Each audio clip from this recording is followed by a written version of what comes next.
We've had a blast since we've been here, man. I tell you, we went out last night. I got so drunk. I woke up this morning and somebody had shit my pants.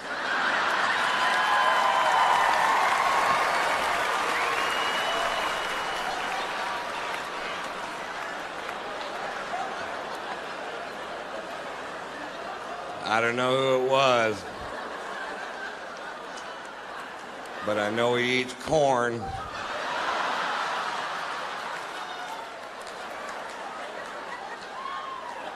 And cake.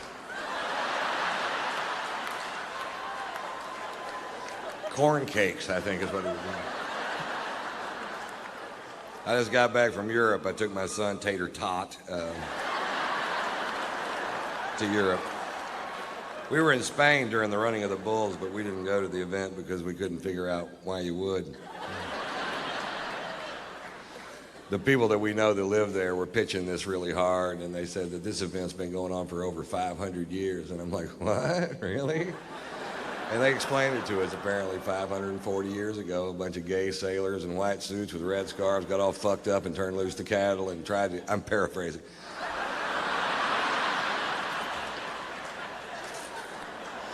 They got all fucked up, tried to get out of the way and couldn't, and it ended up, the town was such a borehole that compared to everything else that was going on there, this seemed like fun, and they kept doing it for 540 years. And like, I still don't want to go.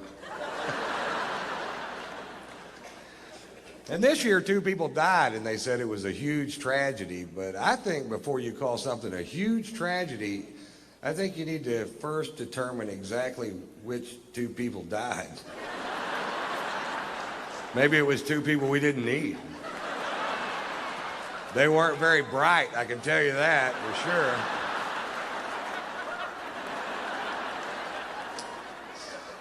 This year, a bunch of Spaniards stood up and said the event should be canceled forever because it's so dangerous. I'm like, it took you 540 fucking years.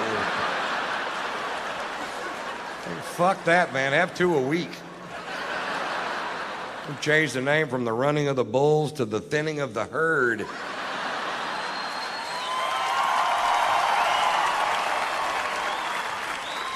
We'll have the final event at Talladega, call it the dodging of the NASCARs. You ready? Go. Vroom, pop. They're quick, aren't they? You might want to turn your wipers on, Dale.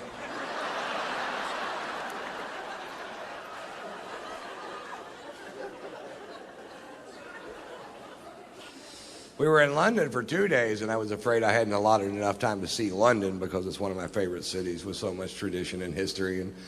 And we were going to get a cabbie to take us around and show us the sights, and I thought I probably should have allotted more time. But if you get a cab driver in London that's a Scottish nationalist, which is somebody that believes that Scotland and England should have no ties whatsoever, they go home every night, watch Braveheart and beat off.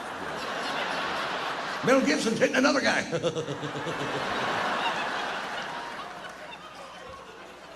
If you get a Scottish nationalist for a cab driver in London, you can see that city in about 10 minutes. I wouldn't go to Buckingham Palace if they paid me. I changed out my guards just for pussies and what it is.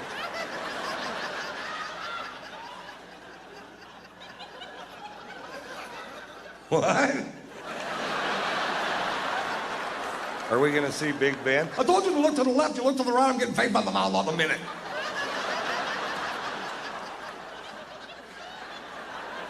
What?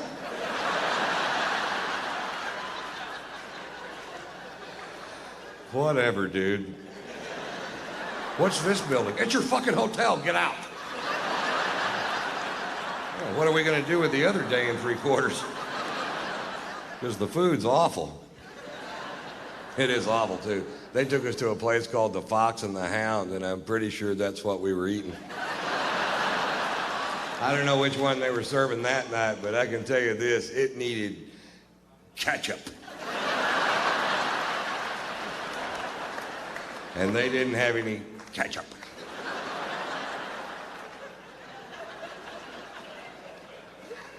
I wanted to take my son to see St. Paul's Cathedral, the 2nd largest cathedral in the world, and it was closed because the next day was the Queen's birthday. I'm like, well, this is a church. Jesus doesn't take a day off because this woman aged. What if this were the day I wanted to give my life to Christ? It wasn't. But what if it would have been? I'd have been screwed, that's what. I have no idea what you'd ever get the Queen of England for her birthday. That's got to be a tough old broad to shop for, doesn't it? I bought my wife a breast implant for her birthday, and I've never been a big fan of plastic surgery, but I got to admit, I've had a lot of fun playing with these things. I haven't given them to her yet.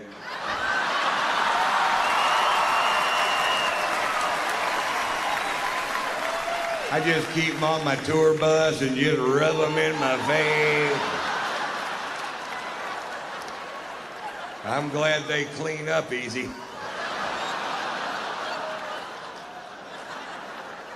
What?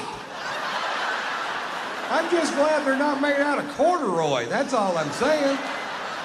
I'd have to have them Scotch guarded.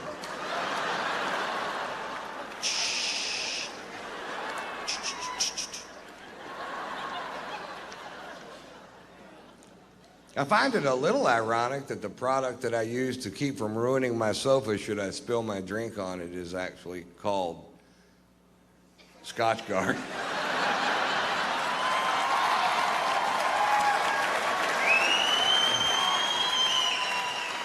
Sometimes things just work out perfect. Yeah, I'm looking for a product that'll protect my sofa should I spill my scotch on it. What do you have? We've got Scotch Guard.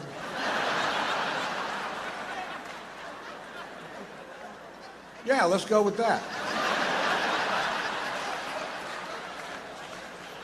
Do you have Vodka Guard?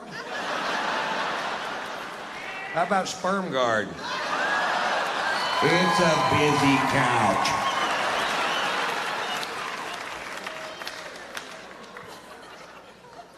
I found out when I got back from Europe that I was being sued by a paper plant. That's what the lawyers are for.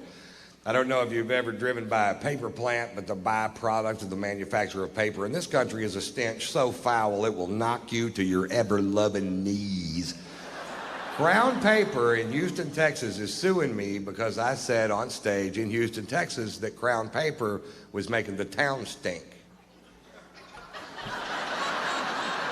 Like I let some big cat out of the bag. Oh, we didn't know it stunk till you brought it up, Ron. Come to think of it, it smells like a hard-boiled egg fart in this town. Is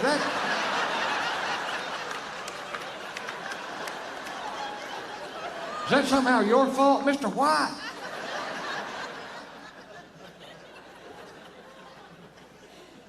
The reason I brought it up, I'm from Houston, and as a child, I lived literally in the shadow of this paper plant. And as a child, I thought the whole world smelled like that. I didn't know. And the first time my family went on vacation to another city, I was amazed. I was like, what's that delicious smell? Oh, God, that smells like heaven and flowers mixed together. What is it? That's a sewer treatment facility. That's fetid shit. You should bottle that, send it to Houston. People can rub a little under their nose, walk right by that paper plant without throwing up their fucking lunch. And we found a new use for fetid shit. I think we all win.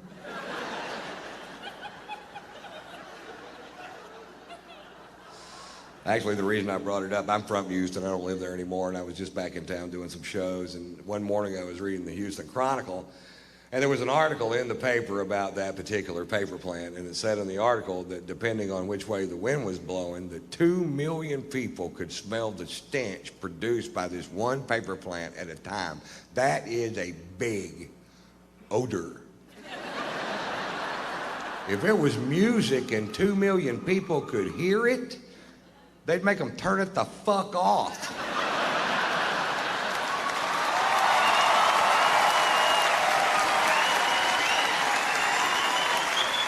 Because it's a smell, it's okay? No, it's not okay. Find a way to make paper that doesn't stink. It's not like you're trying to make catfish bait out of cabbage, goddammit. You're making paper out of wood. Paper doesn't stink, wood doesn't stink. You're doing something to make it stink. Fucking quit.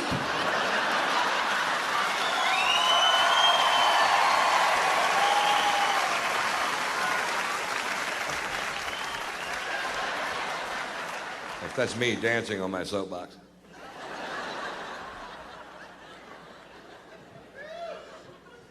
I love this country. I consider myself a patriot. I met my first wife during the Vietnam War. She was from this quaint little village outside of Phnom Penh.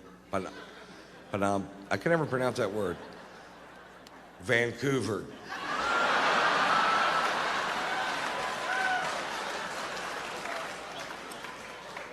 It's not true. It's funny, but it isn't true. I love this country. We have a beautiful son. His name is Marshall. I named him after an amplifier. Almost named him Peavy. Come here, blah punk, you little woofer. Get over here. My son's 5 years old. My son thinks 5 years old is a very cool age to be because that's the coolest age he's gotten to. His favorite thing about being 5 years old is he's old enough to wear a seatbelt. That's his biggest visible step towards manhood so far in his eyes, you know. He's strapped in the truck just like his daddy, and he thinks that's great. I think it's great, too, because I drive a four-wheel drive truck, and I learned this about four-wheel drive trucks. It doesn't really matter how big the motor is or how big the tires are. Your macho days are over when you strap a car seat in the front of that bad boy. You just can't show it off to your buddies, you know what I mean? You can't make yourself go, what, that? That's got the Vortec V8 running 285 horsepower. Yeah! That's a man-at-the-walk power winch. That'll pull 28 tons right out of the ditch. Yeah! That's a play school car seat with the Big Bird steering wheel attachment right there on it. That's Bert on the blinker, Ernie on the windshield wiper. That's Big Bird in the middle. You can honk that fat bastard if you want to. Hell, in 2 weeks, I'll have the Cookie Monster flip mirror. Back ordered it on me. I don't know how to drive the truck anymore. I bought this big two-story custom van to tour in. And it's kind of neat. It's got the James Bond couch in the back where you push a button, and the couch in the back automatically turns into a bed. And I'm like, well, that's cool. I finally got something over those Mercedes-Benz driving in-laws of mine. You know what I mean? When I first bought the van, I was real proud of it, and I took it straight over to my brother-in-law's house to show it off because he's such a prick. He takes one look at my new van and goes, I can't believe you didn't buy a Mercedes-Benz.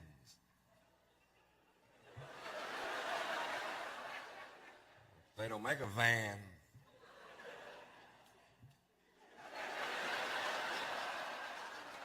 They hate it when you do that.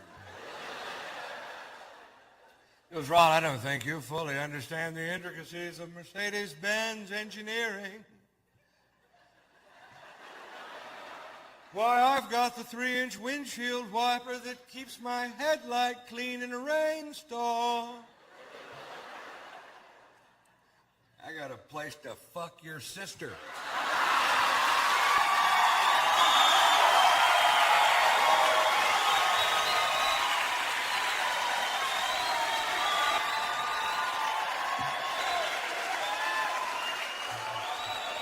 I don't know why they don't like me.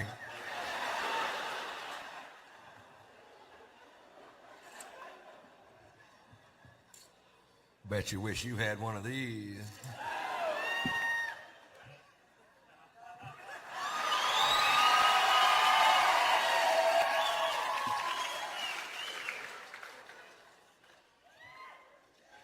It's a kit. Kidding. I don't want to screw up good whiskey. Oh, tasty.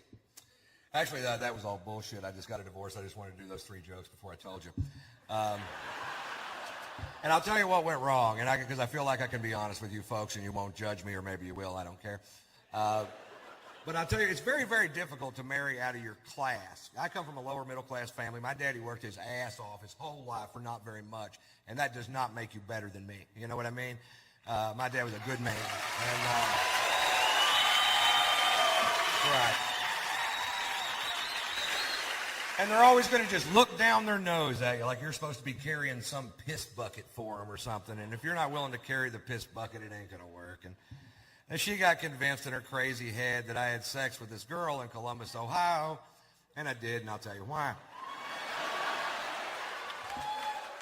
When you enter into a monogamous relationship with somebody, you usually do it at a point in the relationship when you're having a lot of sex. So you're willing to sign the papers. I'll only have sex with you, ever, ever, ever, ever.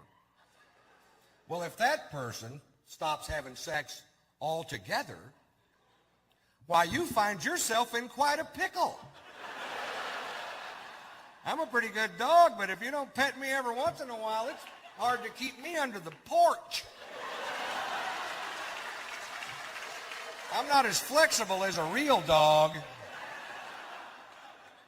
And I'll tell you what happened, too. I was in Columbus, Ohio. I had been laid in 3 months. 3 months. You can't go 3 months without having sex with me. I'll go have sex with somebody else. I know. I've seen me do it.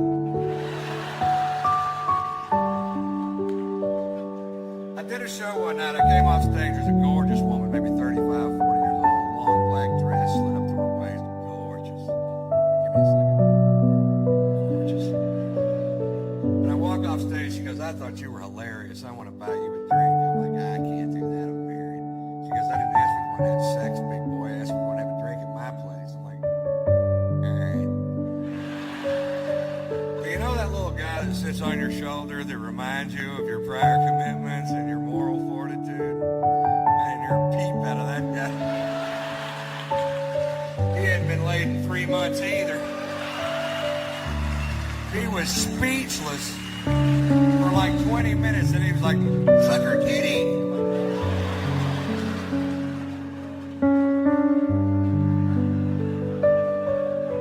I was gonna. I'm having a three-way with my conscience. As soon as the whole thing's over, he's back at his post. That was wrong, mister. Like, hey, 20 minutes ago, you were beating off on my shoulder, monkey boy.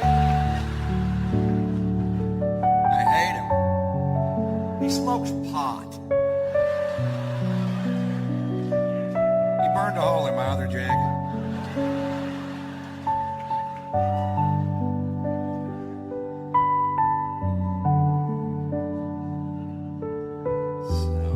Spending a ton of time in Los Angeles. I learned things when I go to LA. I learned this. They have bikinis now made out of seashells. I didn't know that. And I also didn't know this. If you're ever walking down the beach and you see a girl dressed in a bikini made out of seashells, and you pick her up and hold her to your ear, you can hear her scream. Who'd have thunk it? I thought I'd hear the ocean, but not over that woman. Hush, ma'am. She was a wiggler. LA changes people. I got a buddy of mine from Houston. He's a comedian. Moved to LA 6 months ago. 6 months in LA. Don't know him. 6 months in LA. Now he's a vegetarian, a humanitarian, environmentalist. You know, great. If you're here tonight and you're a vegetarian, shut up. You're not going to recruit me.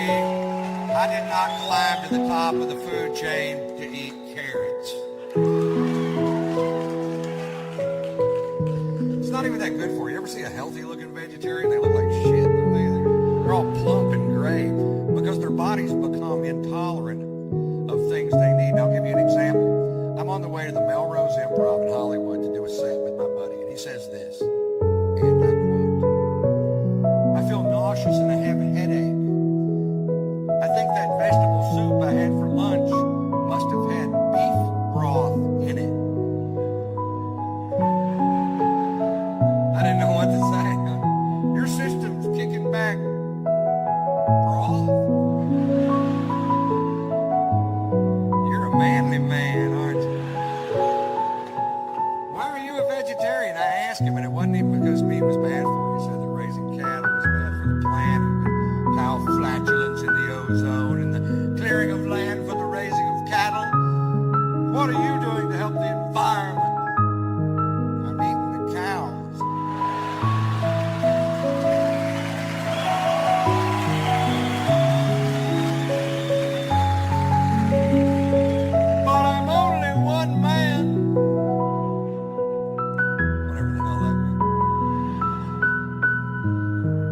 I read a newspaper in Los Angeles, California.